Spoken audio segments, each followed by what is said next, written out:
उधर जाके कलमा पढ़ेंगे, इधर जाके रामचरितमानस पढ़िएगा, दोनों काम एक साथ होगा? काहे बेवकूफ बना रहे दोनों पक्ष? झंडे में मीट मुर्गा जो बांधा गया मांस, उनका षड्यंत्र है। दुकानें, मीट मुर्गे की दुकानें थी, उन दुकानदारों के द्वारा वहां मांस का टुकड़ा लटका दिया जाता है क्योंकि पक्षी आते हैं। मंत्री ही भोगी हैं। भाजपा नेता अभय सिंह की बात जब आती है तब इनकी तस्वीर और ये सुर्खियों में रहते हैं। जेल में 6 महीने तक रहे, 6 महीने सज़ा काटने के बाद आखिरकार इनकी ज़मानत हुई। ज़मानत को लेकर इससे पहले भी कई बार चर्चा हुई, बेल पर बाहर आने की बात हुई, लेकिन किसी न किसी मामले में सज़ा बढ़ा दी गई और अब जाकर 6 महीने 9 दिन तक जेल में गुजारने के बाद कल इनकी रिहाई हुई है। अभय जी, सबसे पहले तो आपका स्वागत है।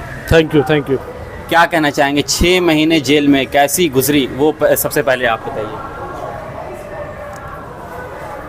जेल तो जेल होता है, जेल से बहुत कुछ सीखने को मिलता है। अपने पराए, जान पहचान, अनजान सारे लोगों के विषय में जानकारी प्राप्त होती है। और जिस प्रकार जेल में 6 महीने रखा गया, बिल्कुल मैं नवरात्र के समय बोल रहा हूँ, पूजा करता हूँ, आराधना करता हूँ, हमारा किसी घटना से कोई लेना देना नहीं था।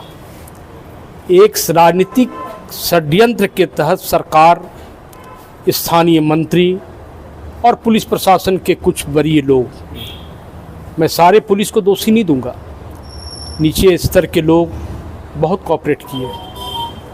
इन लोगों के षड्यंत्र की इनको जेल भेजना है। रामनवमी की कुंठा, रामनवमी की खुन्नस निकालने के लिए 8 अप्रैल को शास्त्री नगर दंगा को रचा गया।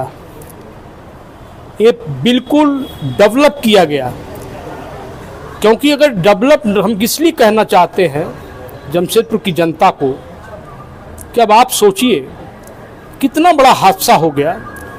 हादसा किन कारणों से हुआ कि रामनवमी के झंडे में मीट और मांस लोगों ने बांध दिया।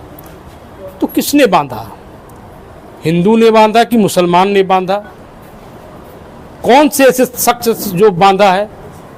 तो आज तक इसका पर्दाफाश नहीं हुआ और जेल के सलाखों पे 28 निर्दोष लोगों को जेल भेज दिया गया, जिनका कोई लेना देना नहीं था।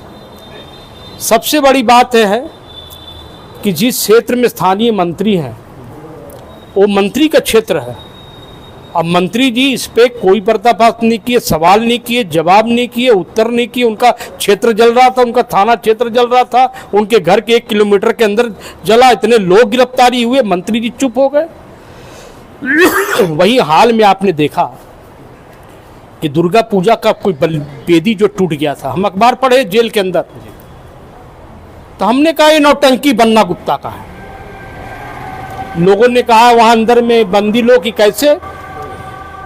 हमने एक तरफ तो इतना बड़ा घटना हुआ वो बयान नहीं दिया, और दूसरी तरफ बेदी टूटा तो खड़ा हो गया। अरे बेदी इसी के लोगों ने तोड़ा, और डैमेज कंट्रोल करने के लिए मंत्री बजरंग बली बनकर के आ गए कि देखिए हम हिंदू के रक्षक हैं, मेरे रहते दुर्गा पूजा कोई आदमी टाल नहीं सकता। तो तुम्हारे रहते रामनवमी के झंडा में मीट मदरा कोई लगा दिया, उसका जांच आपने किया क्या? आप गए क्या वहां पर? आपने उसका जांच किया? ये स्थानीय मंत्री की भूमिका है इसमें। रामनवमी के झंडे में मीट मुर्गा जो बांधा गया मांस, उनका षड्यंत्र है।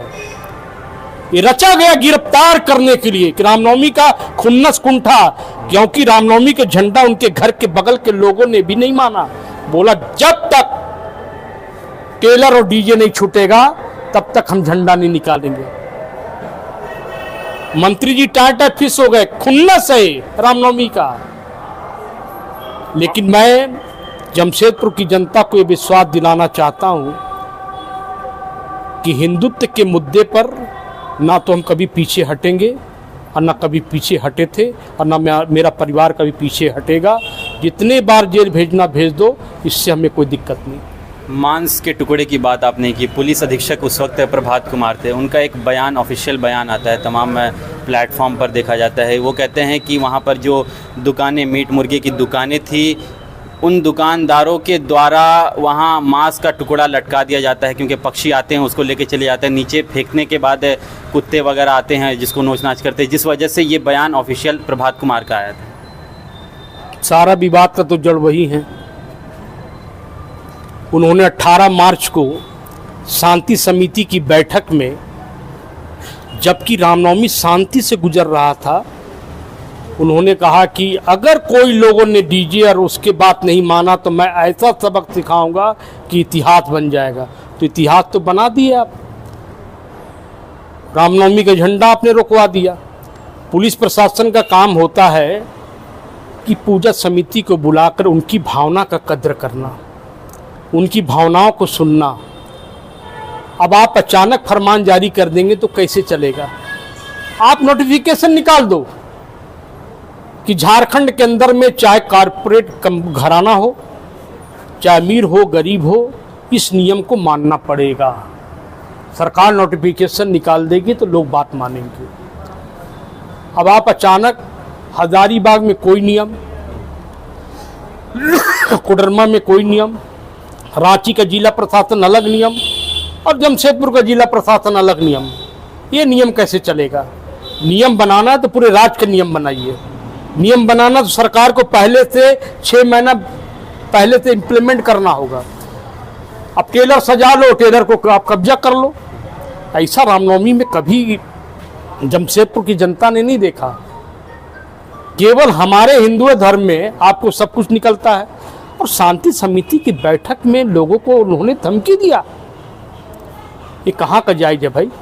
प्रशासन का काम है कानून का तामील करना, प्रशासन का काम है शांति सद्भाव के साथ जुलूस निकले उसका विषय रखना। और मैं गारंटी के तौर पर कहता हूं, हमेशा रामनवमी शांति से निकला है, लेकिन इस बार का रामनवमी कलंकित हो गया। किसे वजह मान रहे आप? कौन जिम्मेदार था? सरकार, एक स्थानीय मंत्री है और एक जिला के कप्तान है, तीनों का षड्यंत्र। सीधी टक्कर आपकी अब किससे मानी जाए, मंत्री से या फिर प्रशासन से? जैसी सरकार वैसा नौकर।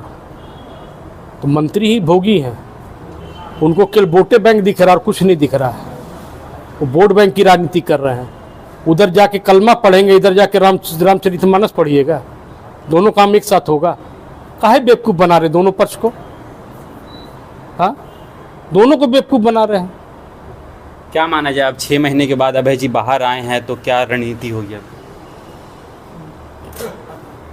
तूफान से क्या शिकायत, दरिया से क्या गिला है, नैया चलाने वाला ही नैया डुबो रहा है।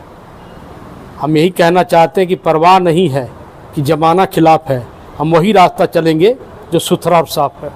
चलिए, बहुत बहुत धन्यवाद बातचीत करने के लिए। तो ये थे हमारे साथ अभय सिंह, और एक लंबे अंतराल के बाद बाहर आए हैं, इनसे बातचीत। और जिस तरह से इनका निशाना साफ तौर पर आपने देखा कि ज़िला प्रशासन के रवैयों को लेकर इन्होंने सवाल उठाया। साथ ही मंत्री बन्ना गुप्ता को लेकर भी इनके कुछ कड़े सवाल थे जिन्होंने सरकार से और ज़िला प्रशासन से भी पूछे हैं। चलिए, हम आपसे मिलेंगे फिर किसी और अन्य लाइव टॉपिक और लाइव मुद्दों के साथ। तब तक के लिए आप देखते रहें आज़ाद रिपोर्टर जमशेदपुर।